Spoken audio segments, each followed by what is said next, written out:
Hi everyone, in today's video I will show you how to manage Nano Server in Windows Server 2016.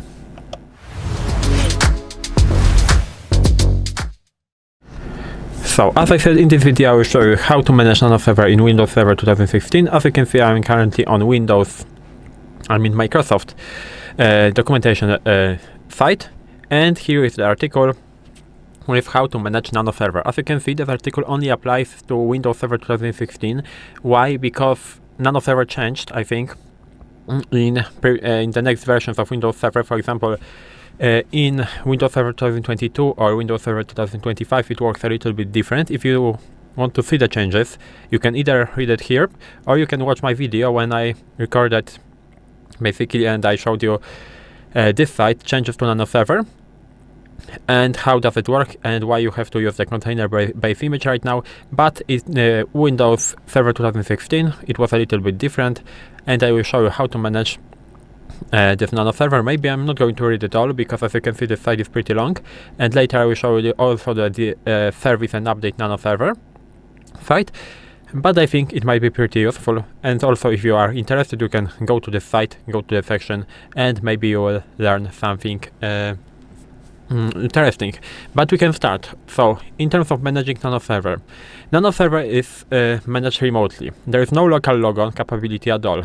Not does it support terminal services. However, you have a wide variety of options for managing Nano Server remotely, including Windows PowerShell, Windows Management Instrumentation, Windows Remote Manager, or Emergency Management Services. To use any remote management tool, you will probably need to know the IP address of the Nano Server. Some ways to find out the IP address include: use the Nano Recovery Console, see the using the Nano Recovery Console section of this topic for details. Of course, I will show you that in this video. Connect the serial cable to the computer and use EMS, which is Emergency Management Services. Using the computer name you assigned to the Nano Server by configuring it, you can also get the IP address with ping. For example, ping nano server -pc/4. This /4 means, I think, that we will ping 4 times, but you can test it on your own. But we can move to the other sections. As you can see, we have some of them. I'm not going to read it all, but I will show you how does it work. So, using PowerShell, using Windows PowerShell Remoting. So, to manage Nano Server with Windows PowerShell Remoting, you need to add IP address of the Nano Server to your management computer list of trusted hosts, add the account you are using to Nano Server's administration, and enable Create SSP if you plan to use it. That feature. Here you have the note that you can read if you want to add this Nano Server, use this method. Here you have the comment how to add this Nano Server to list of the trusted hosts. So you have to use set item. You have comments how to start the remote Windows PowerShell session, and this is basically how it works. If you want to be a little bit specific, you can pause the video, for example, and you can read it. How right now, using Windows PowerShell theme sessions over WinRM. So you can use the theme session and instances in Windows PowerShell to run WMI commands over Windows Remote Management. Again, you have information how to start, and when your session is established, you can run various VMI commands, for example, something like this. And here you have Windows Remote Manager section. You can run programs remotely on Nano Server with Windows Remote Management. To use Windows Remote Management, first configure the service and set the code page with these commands. Add it elevated in command prompt. So again, you have to use these commands. Now you can run commands remotely on Nano Server, for example, something like this. So this is how it works. Running a network trace on Nano Server. Nettrace, tracelog.exe, and logman.exe are not available in Nano Server. To capture network packets, you can use this Windows PowerShell commandlet. So you can use either New-NetEventSession, add net event package capture provider with the session name, start net event session, and stop net event session.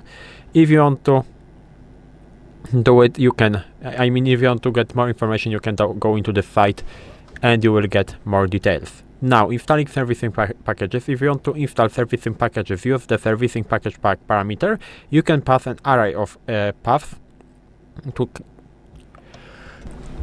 cap files. As you can see, you have the new Nano Server image with the deployment I guessed, and here you have what you want to install.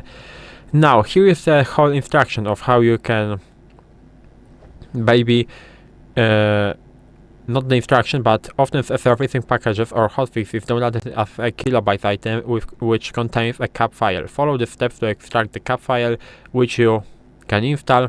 You then can install with the servicing package pack parameter. So if you want to do it, here you have the instruction. Maybe I'm not going to read it. You can pause the video and you have the instruction right here.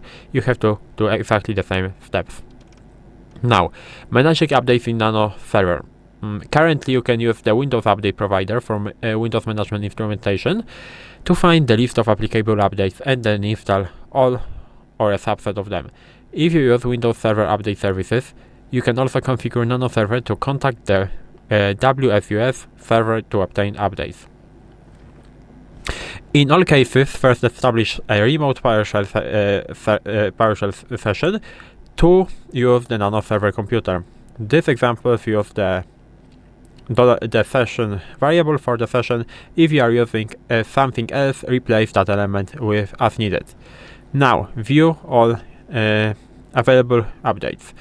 Obtain full list of updates of applicable updates with this command, so we can use this command. As you can see here, you need to have two variables. First one is this session, the second one is scan results. If no updates are available, this command will return the following error. So as you can see, you can see something like this. Install all updates available. So you can use this command in order to do it. Verify installation of updates. Here you have the command. And use, and maybe not using, but that this command lists what is installed, but do not specifically quote installed in the output. If you need output including that such as for report, you can run get Windows package -online. Now, using WSUS, you have the information that this command listed above will query the Windows Update and Microsoft Update service section, the internet to find and download updates. If you use the WSUS, you can set registry keys of the Nano Server to use WSUS instead. You can see this site in order to see the registry keys tables.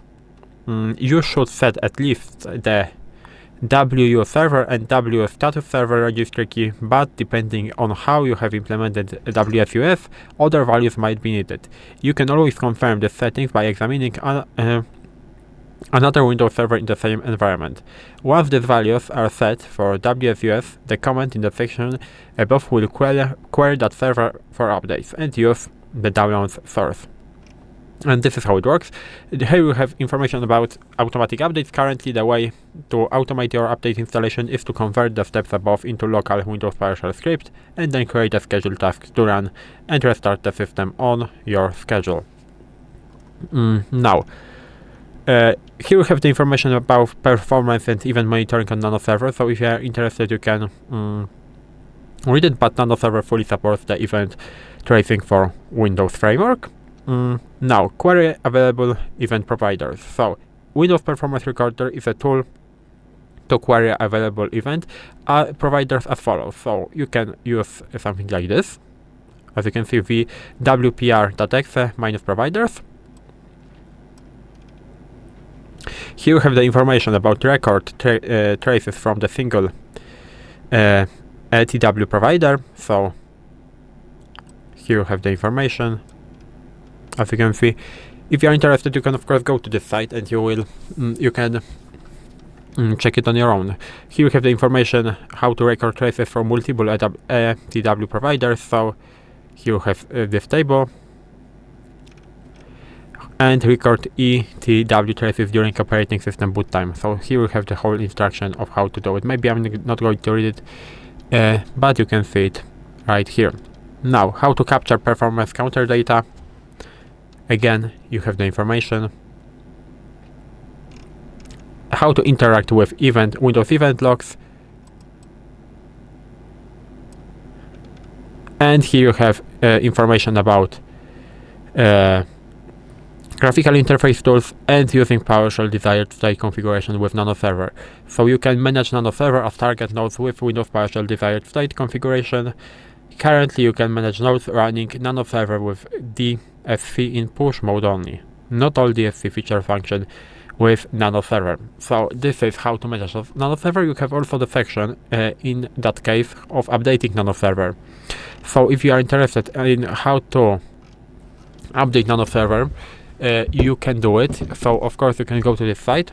You have some options. So option 1 is integrate a culminative update into one new image.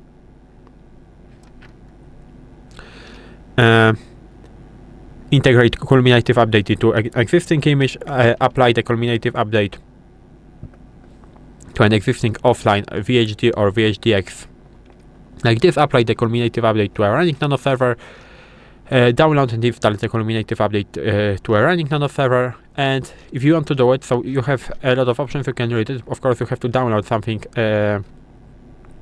here, but this is how it works, and this is how you can do it. So if you know how to manage Nano Server, and if you know how to find the articles that will learn you of how to manage Nano Server, you can leave a like, subscribe to the channel, and I hope to see you in the next videos.